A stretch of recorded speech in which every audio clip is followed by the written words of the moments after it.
Hello and welcome to cinema lab. मैं नम्रा। और मैं ओम। आज का टॉपिक कुछ अलग होने वाला है। We are going to revisit a film. Today we are going to revisit Rockstar. 2011 में आई Rockstar was directed by Imtiaz Ali और म्यूजिक दिया था ए आर रहमान जी ने। और अगर हम कास्टिंग की बात करें तो वो भी फिनोमिनल थी। जो हमारे मेन लीड है रणबीर कपूर, नरगिस फाकरी, फिर शम्मी कपूर, उनका तो मतलब काफ़ी बढ़िया रोल है। फिर पीयूष मिश्रा है, अदिति राव हैदरी है, कुमुद मिश्रा है, जयदीप अहलावत है। तो काफ़ी बड़े बड़े और अच्छे अच्छे नाम है इस फिल्म में। हाँ, और मेरे को लगता है ये जब फिल्म बनी थी ना तब ये सारे नाम इतने कॉमन नहीं थे, तो काफी अच्छे से कास्टिंग की गई है और सारों की एक्टिंग अच्छी है और एक्टिंग की हम आगे जाके बात करेंगे। Yes. तो हम इस मूवी की स्टोरी के बारे में बात कर लेते हैं। तो ये स्टोरी है जनार्दन जाखड़ की। एक नॉर्मल स्मॉल टाउन बच्चा है, लड़का है, वो म्यूजिशियन बनना चाहता है, एक रॉक स्टार बनने का उसका सपना है। उसको फेम चाहिए, उसको गाने लिखना है, उसको एंटरटेन करना है मासेस को। वो कॉलेज में अपने एक फ्रेंड कह सकते हैं या फिर मेंटोर कुमुद मिश्रा ने जो कैरेक्टर प्ले किया है उनके साथ बातें करता है कि उसको कैसे आगे बढ़ावा कैसे मिले और ये सब। तो उसकी पूरी जर्नी है और वो उसको समझाता है कि अगर तेरा हार्ट ब्रेक नहीं हुआ है तो फिर तू एक अच्छा आर्टिस्ट नहीं बन सकता because you don't have pain. और फिर वो ट्राई करता है कि वो अपना खुद का ही हार्ट ब्रेक करवा ले और ये सब। और बाद में धीरे धीरे आगे जैसे मूवी प्रोग्रेस होती है वो उसका जर्नी दिखाया, कैसे वो रॉक स्टार बना, कैसे उसे फेम मिला और कैसे उसका हार्ट ब्रेक हुआ। जब उसको फेम मिल जाता है तब कैसे बिल्कुल भी फेम की परवाह नहीं होती है। तो ये बहुत ज्यादा एक कमेंट्री करने का ट्राई करती है कि फेम इज नॉट एवरीथिंग। बहुत ज्यादा फेमस लोग की लाइफ बहुत ऐसे हमें बाहर से बहुत ग्लैमरस लगती है उनकी लाइफ, लेकिन अंदर का जो इनर टर्मोइल है, अंदर का जो दुख है वो दुनिया को पता नहीं होता है। तो ये है एक बेसिक स्टोरी उसकी। और कुछ कहना चाहेगा तू? फिलोसफी की आपने थोड़ी बात की कि मेंटोर, फिर बाद में जो उसकी एक फिलोसफी हम अपन कहते हैं ना कि ग्रेटनेस को अचीव करने के लिए आपको पेन चाहिए, ठीक है। एग्जैक्टली। लेकिन इस फिल्म में वो ग्रेटनेस का कॉस्ट दिखाया है, ठीक है। कॉस्ट दिखाया है, यस। हाँ, कि उस ग्रेटनेस की कॉस्ट क्या है, उसकी family, friends, love, even himself, वो कॉस्ट काफ़ी बड़ी है। और एंड में जाके उसके पास कुछ भी नहीं बचता एक्चुअली। सो उसको ग्रेटनेस चाहिए और पहले तो वो ग्रेटनेस अचीव करने के लिए नाटक कर रहा होता है खुद से ही कि उसके जो मेंटोर है उन्होंने कहा कि पेन चाहिए होता है ग्रेटनेस अचीव करने के लिए। तो वो ऐसे क्या कहते हैं, किसी लड़की को प्रपोज करता है, उसने ना कह दिया, अब दुखी हो गया। ऐसे ऐसे समोसा के लिए और चटनी के लिए लड़ रहा है। वो क्या कहते हैं, वो फिलोसॉफी को रॉन्ग वे में ले रहा था उस टाइम, ठीक है। लेकिन फिर बाद में एक इनएविटेबल चीज़ हो जाती है कि ग्रेटनेस अगर चाहिए तो थोड़ा पेन आ ही जाएगा। जो तूने बोला कि वो खुद का एक हार्ट ब्रेक करवाने की ट्राई करता है, तो वो उस सीन में भी आपको उसकी एक्टिंग, रणबीर कपूर की एक्टिंग एकदम बचकानी दिखेगी। मतलब ऐसे you know he is cheating himself ऐसा लगेगा। तो और आगे जाके जो कैरेक्टर आर्क उसका दिखाया है, इट इज एब्सोल्युटली ब्यूटीफुल। और क्या एक्टिंग की है रणबीर कपूर। तो एक्टिंग की हम आगे बात करेंगे, लेकिन इस मूवी का एक बहुत बड़ा पार्ट उसका म्यूजिक भी था। तो हम पहले उसके म्यूजिक की बात कर लेते हैं। Music, background music, songs, composition, सब कुछ ए आर रहमान ने किया। इस मूवी का मेरे को फेवरेट पार्ट ये लगा कि सारे सॉन्ग्स जो जनार्दन गाता है, जो जॉर्डन गाता है, वो मोहित चौहान ने आवाज दी है उनकी। तो there is zero discontinuity, you know. आप बिलीव कर लेते हैं कि रणबीर कपूर की ही आवाज है, डिस्कनेक्ट नहीं होता है, बिल्कुल नहीं होता है। Yes yes. सारे सॉन्ग्स एक ही आवाज में गाए हुए हैं, एक ही टाइप ऑफ म्यूजिक है। आई मीन मुझे ज्यादा म्यूजिक का डिटेल्स तो नहीं पता है, but you can feel the lyrics, you can feel the music, you know that the sound is the same. Yes, song emotion feel करवाता है जो वो चाहता है हमें डिलीवर करना, ठीक है। हाँ, और इन सारे सॉन्ग्स के जो लिरिक्स है वो काफी कॉम्प्लेक्स है। कुछ सॉन्ग्स में तो पूरी कैरेक्टर की स्टोरी बोल दी जाती है और ऑडियंस ध्यान से ना देखे तो उन्हें पता भी नहीं चलेगा। हाँ, फॉर एग्जांपल वो प्राग वाला सॉन्ग, हवा हवा, हाँ, उसमें वो कह रहा है कि रानी को बिल्कुल राजा के साथ मजा नहीं आ रहा है। She wants a vagabond life.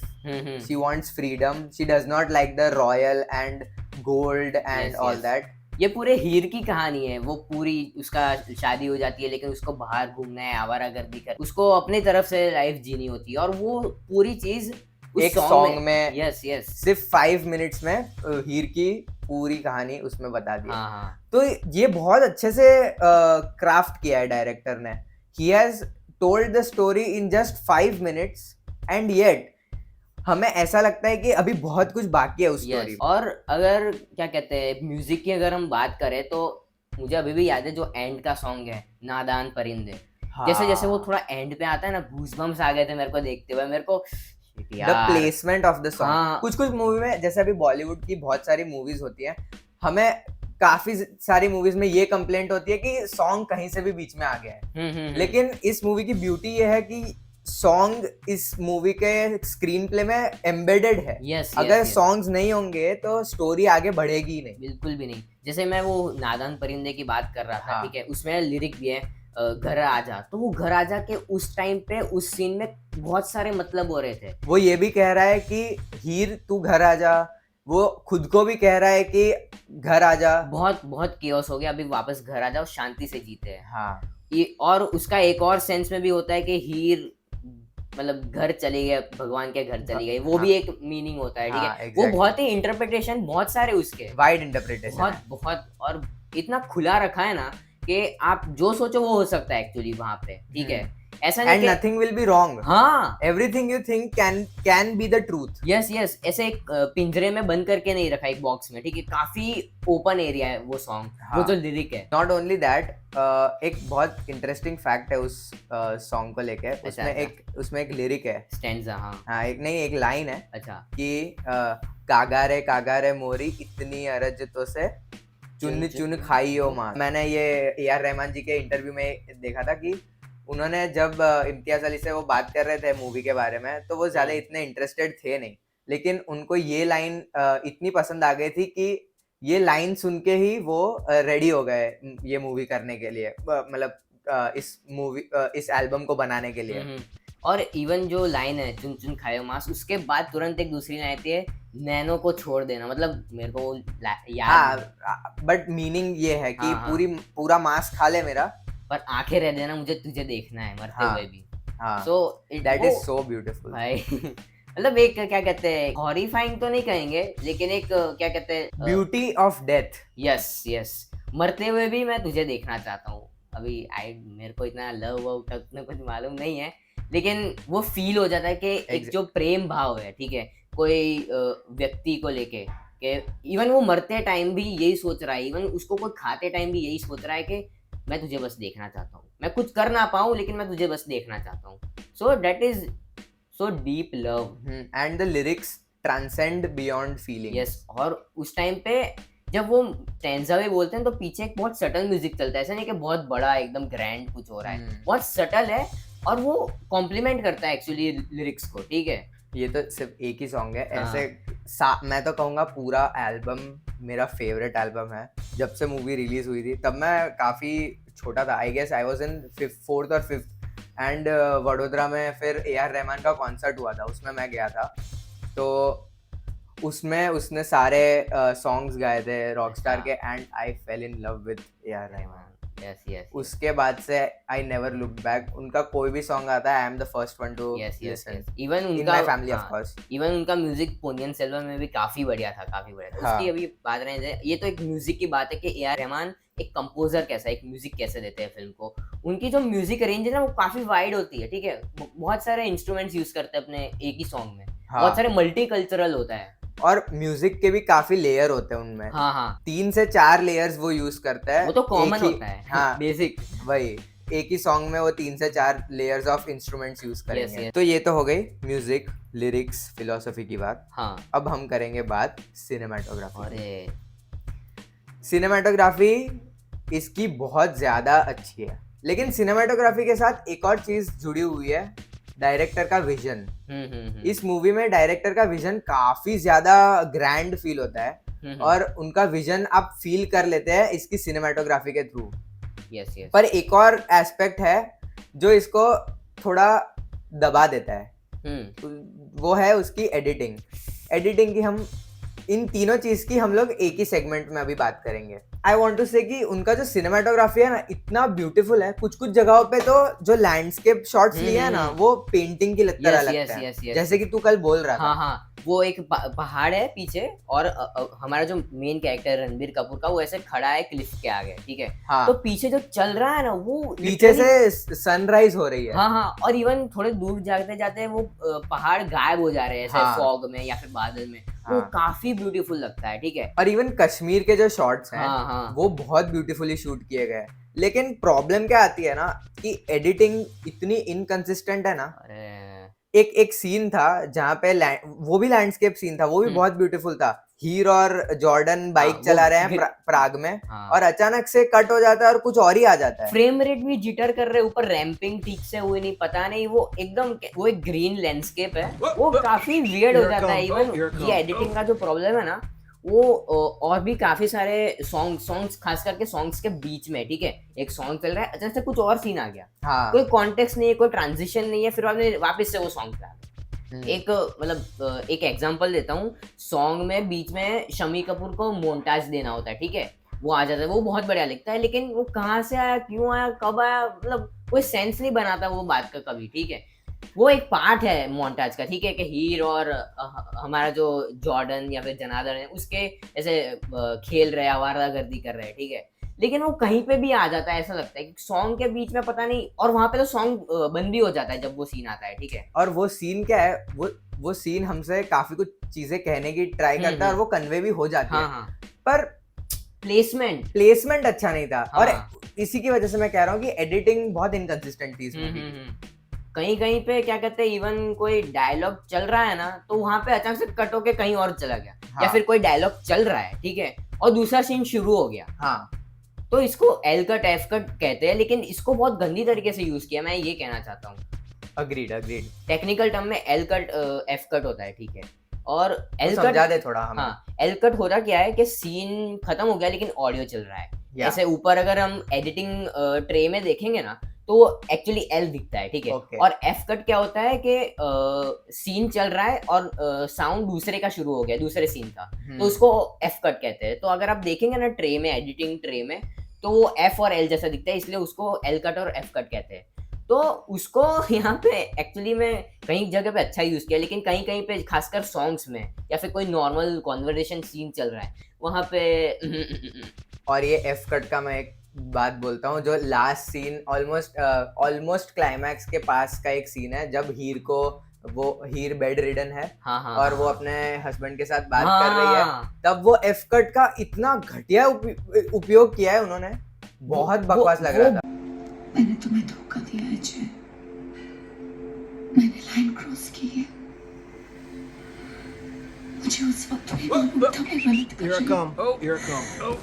Her second पता था, पूरी कोशिश कर रही थी कि बोलना बंद कर रही है लेकिन फिर भी सुन रहा ही दे रहा है, वो डिस्कनेक्ट हो जाता है भाई ऑडियंस का कैरेक्टर्स के साथ, ठीक है। और वो एक्चुअली बहुत ही वर्नरेबल सिचुएशन, ठीक है, उस कैरेक्टर के लिए। वो ऑलमोस्ट मरने वाली और वहां पे ऐसे गंदा कट कर रहा है, ऊपर से अगर वो मरने वाली तो उसके साथ हमें और रहना चाहिए, ठीक है, और वो भी it was not working at all. और एक्चुअली डायरेक्टर ने बहुत मेटाफोरिक चीजें भी इसमें दिखाई है, तो विजन तो बहुत ज्यादा अच्छा था इस मूवी का। जैसे मैं फॉर एग्जांपल देता हूँ, एक एग्जांपल देता हूँ कि डायरेक्टर ने मूवी का जो स्टार्टिंग है और एंड है वो सेम टाइप में शूट किया है, दोनों ही मोन्टाज है।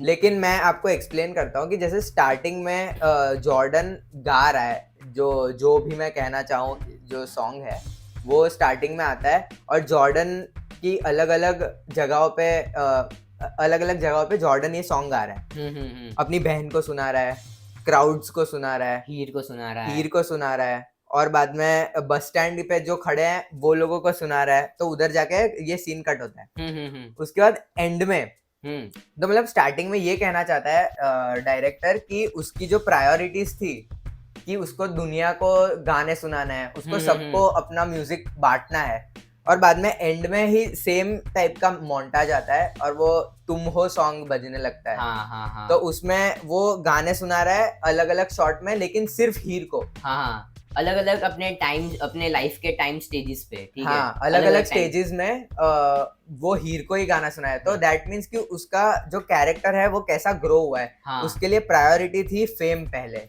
हाँ लेकिन उसके बाद उसकी प्रायोरिटी सिर्फ हीर बन गई हाँ थी। हाँ हाँ, उसकी प्रायोरिटीज चेंज होना तब फील होता है जब वो फेमस हो जाता है और उसके फ्रेंड्स उसको मिलते हैं, मालूम है। हाँ हाँ, उसके फ्रेंड्स उससे सिर्फ फोटो खिंचा रहे होते हैं, ठीक है, उससे कोई बात तक नहीं कर रहा हाँ, होता, उसके वो जो बोलता पुराने भी है। फ्रेंड्स होते हैं, हाँ, yes। वो बोलता भी है कि अरे बात तो कर लो यार, लेकिन सब फोटो खिंचाने में लगे हुए थे। हाँ। और वहां से रूड होके थोड़ा निकल भी जाता है कि क्या हो रहा है, ये फेम का क्या करूं मैं, दोस्त बात करने के लिए नहीं है मेरे पास, हाँ। उनको फोटो चाहिए सिर्फ मेरा, बातें भी नहीं करनी जो हम पहले किया करते थे कैंटीन में। और इवन जो कुमुद मिश्रा का जो कैरेक्टर है वो ऐसे एज अ आइडल और एज अ मेंटोर है जॉर्डन का, और उनका असिस्टेंट भी है। तो वो सबसे क्लोजेस्ट बंदा है जॉर्डन से। लेकिन आप देखोगे ना तो कुमुद मिश्रा भी हमेशा जॉर्डन से कंप्लेन ही करता है कि तू ये क्या कर रहा है, तू शोज छोड़ के जा रहा है, मेरे पे लोग केस फाइल कर रहे हैं और ये सब। हाँ, ऐसी सब बातें हो रही होती हैं। तो पहले जैसे रणबीर उनके साथ बैठ के बातें करता था कि मैं क्या करूँ लाइफ में, ये सब बंद हो गया है और अब एकदम ट्रांजैक्शनल चीजें हो गई हैं उनके रिलेशनशिप में भी। जॉर्डन के पास अभी वो खुद अकेला ही है और वो भी उसे मतलब he is not recognising himself, ऐसा हो गया है। हाँ। Because he was a very shy person हाँ। स्टार्टिंग में। जैसे जनार्दन काफी शाय लड़का, लेकिन जॉर्डन एक ही डोंट केयर भाई, he doesn't care, yeah. उसको फर्क ही नहीं पड़ता, आप जो भी कर उसको नहीं फर्क पड़ता। वो इंटरव्यू में से उठ के चला जाता है जब भी उसको पता चलता है कि उसको यूरोप जाने का अरे वो chance है। शोज में अपीयर नहीं होता है। हाँ। उसके शोज टिकट बुक हो चुकी है, सब लोग आ गए, लेकिन वो अपीयर ही नहीं हो रहा है। उसको he doesn't care। उसको जो चाहिए अब वो नहीं मिल रहा, ठीक है। जो उसने एक्चुअली में जब जनार्दन था वो तब उसने जो सोचा था कि फेम होके उसको सब कुछ मिल जाएगा, ठीक है, लेकिन जब उसको फेम मिलता है उसको सिर्फ फेम ही मिलता है, उसको और कुछ नहीं मिलता। मतलब- जो एक साइकोलॉजिकल सेटिस्फेक्शन होता है ना एक बंदे का कि हाँ यार अब हो गया, आराम से बैठते हैं, लेकिन उसको शांति नहीं मिलती, उसको एक सेटिस्फेक्शन कभी नहीं मिलता। एक इंटरेस्टिंग चीज गौर गोपाल दास जी ने कही थी कि he is so poor that the only thing that he has is money।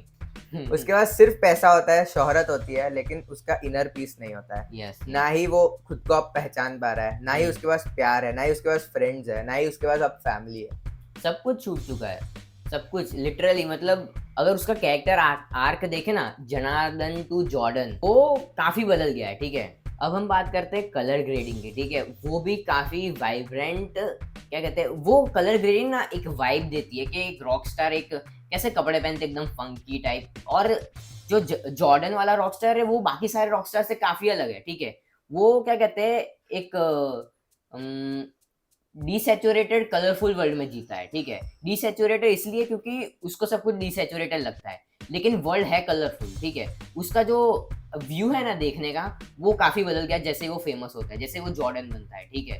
तो कलर ग्रेडिंग काफी मिनिमलिस्टिक है, लेकिन काफी इम्पैक्टफुल भी है एट द सेम टाइम। वो क्या कहते हैं, कपड़े जो पहने हैं उनको कॉम्प्लीमेंट करती है, जो बैकग्राउंड है उनको भी कॉम्प्लीमेंट करती है। तो काफी बैलेंस्ड और क्या कहते हैं परफेक्ट है। ऐसी रॉकस्टार के लिए ये कलर ग्रेडिंग बहुत परफेक्ट। और एक और चीज है, उसका जो अटायर है थ्रू आउट द फिल्म, तो स्टार्टिंग में वो एकदम ऐसे न्यूट्रल कपड़े, एकदम ऐसे सोबर कपड़े पहनता है, शर्ट पैंट, उसका कोई फैशन सेंस होता नहीं है। जैसे ही वो जॉर्डन बनता है तब उसका एक काफी अलग फैशन सेंस हो जाता है। उसके कपड़े काफी, they are not like a typical rock star. वो अभी भी वैगाबॉन्ड की तरह कपड़ा पहनता है, वैगाबॉन्ड की तरह कपड़ा पहनता है, यानी बेघर आदमी की तरह आवारा की कपड़े। तरह। हाँ, मतलब एक पर्सनल एक अलग से चार्म है। he looks charming, I am not saying that, but वो फिर भी एक एक रफनेस फिर भी फील होता है उस कैरेक्टर में। हाँ। और बहुत अच्छी बात जो मैं अभी भूलने वाला था कि इस मूवी में आपको शायद फील भी नहीं होगा, लेकिन रणबीर कपूर ने हरियाणवी एक्सेंट निकाली है। वो इतनी सीमलेस है ना, वो जब इंग्लिश बोलता है तब आपको फील होता है कि इसकी एक हरियाणवी एक्सेंट है, और वो जब फेमस हो गया होता है तभी भी उसकी वो एक्सेंट रहती है। वो बिल्कुल भी मिसप्लेस्ड नहीं लगती और बिल्कुल भी फोर्स्ड नहीं लगती, बहुत नेचुरली निकाली है। तो वो मेरे को बहुत ज्यादा पसंद आ गया, वो डिटेल बहुत ज्यादा अच्छी थी। इवन अगर एक्टिंग की बात करें तो रणबीर कपूर की एक्टिंग पता है मुझे पर्सनली कब फील हुई, जब वो डांस सीन होता है ना जहाँ पे वो दारू छिड़कता है अपने ऊपर और ठीक है एकदम वैसे नशेड़ियों की तरह नाचना शुरू करे, तब मेरे को फील हुआ अरे भाई ये क्या एक्टर है यार, He snapped into a role. Yes वो एक्टिंग करते हुए एक एक्टिंग कर रहा था, ठीक है। Exactly. और वो इतना ब्यूटीफुल ट्रांजिशन था ना, ऐसे ऐसे आंखें ढीली कर दी, ऐसे नाच रहा है, ऐसे बोन्स को ढीला कर दिया, ऐसे नाच रहा है, या ऐसे या एकदम वो फील हो जाता है कि हाँ भाई क्या एक्टर है यार, कैरेक्टर के स्किन में घुस गया भाई। भाई बहुत बढ़िया था, बहुत बढ़िया। अगर एक्टिंग की हम आगे और बात करें तो और किसकी पसंद आई? और किसकी तो मैं आगे बताऊंगा ही, लेकिन मेरे को अभी भी रणबीर की बात करनी है। अच्छा तो अच्छा अच्छा। रणबीर का जो कैरेक्टर आर्क उन्होंने दिखाया है, उन्होंने इतना हाँ। बखूबी निभाया है उसको। जब वो एक नॉर्मल स्टूडेंट होता है तब उसकी एक्टिंग देखो, इतना नर्वस, इतना मतलब वो हीर को देखता है और उसकी मतलब ऐसे फट जाती है। तो मतलब वो इतना सहमा हुआ बंदा है, और वो उसको एक्चुअली रॉकस्टार बनना है, लेकिन उसके पास ना एटीट्यूड है ना ही उसका कोई स्टाइल है। एकदम बेसिक कपड़े पहनता है और बिल्कुल कोई पर्सनालिटी नहीं है उस बंदे समोसे की। खाता रहता है, चटनी मांगता रहता है। हाँ, उसका कोई काम है ही नहीं। और जैसे ही वो जॉर्डन बनता है, एक एग्रेशन आ जाता है उसमें। हाँ। एक घमंड तो आता ही है, लेकिन उसे जो फेम मिल चुका है, जो उसे ऑलवेज चाहिए था, वो उसकी भी परवाह नहीं होती अब। वो एक चीज कहते हैं ना कि अगर कोई चीज मिल जाए तो फिर बाद में उसकी कदर नहीं रहती। हाँ। ठीक है, वो काफी अच्छे से दिखाया है इसके अंदर। हाँ। ठीक है, जब उसके पास लव था तब उसे उसकी कदर नहीं थी।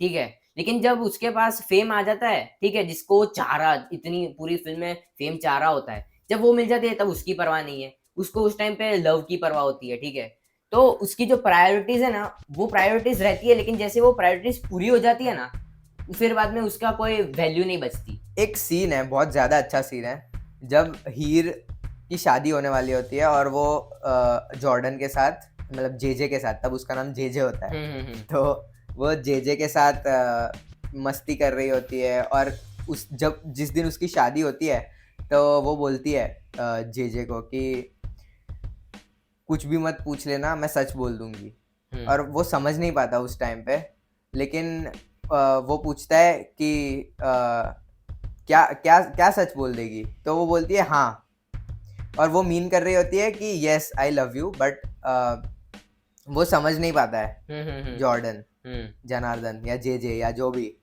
वो तब समझ नहीं पाता है। लेकिन वो सीन इतना इम्पैक्टफुल है ना।